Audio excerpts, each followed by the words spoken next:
right, here we are on Williams' 72 Mustang. We're out here on the left rear corner of the car. First thing, obviously, leaf spring bushings, toast, absolutely toast. Same thing with the front up here. Ooh. It is toast as well, starting to crack. Now, if he wants to stay, just rear leaf spring. What are you screaming about, Scotty? We're trying to shoot a video. Anyway, so if you want to stay leaf spring in the back, I would recommend replacing because it's a lot easier than trying to rebush the old ones, and it's more time effective and everything. Now, back here on our rear brakes, I know this thing has Willwood discs up in the front, which we'll get to in a bit. It's got a Willwood master, real nice stuff.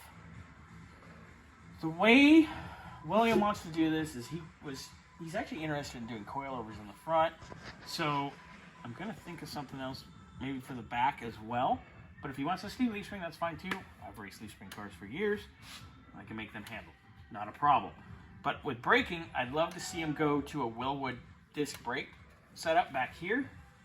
But everything pretty much, I mean, they're getting a little cracked, a little tired, and they're down to the rivets almost. You know, so if he wants to stay drum, hardware, shoes, whole thing, we'll replace the wheel cylinders just because of their age. They're not leaking, but our luck would be we touch it once and it's going to leak. So, moving in and under, I know I had this gripe earlier when I was up front. I mean, at least it's AN, but it's AN into rubber. I'm not a fan. This stuff really likes to leak. I mean, it's Summit brand. It's fine. All the stuff, because Earl's or Russell, depending on who they can get it from, makes them for Summit anyway. All those fittings are great, fine and dandy. I'm just not a fan of the rubber into the AN. So I would like to see braided. It's a little more safe, a little more protected. I know it's still rubber inside. Everyone's going to be like, bah, bah, bah, bah, bah. Anyway, so we could make that, put AN here, like we did on Wick's car, which you can go back and look at those.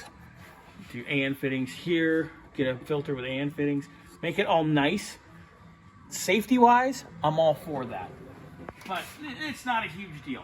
These rear shocks, just looking at them, they're toast. They're rusted. They've been on here since the dawn of existence. The bushings are toast. They're still double nutted like OEM. They might even be OEM. We haven't got that far. Doesn't really matter. Would really be nice to replace. Our vent for our differential, cracked. See that right there, Bernsey? You got that? Oops. Cracked through. Definitely need to replace that hose. Not a problem. Easy. The biggie back here is our rear brake line. Look at how cracked that is right there. This definitely needs to be replaced no matter what. Okay, so moving on, let me go over to... I do like the rear sway bar. Not stock, but very I like nice. that. It's beautiful. It's well done. Makes this baby handle, and this thing does drive pretty damn well.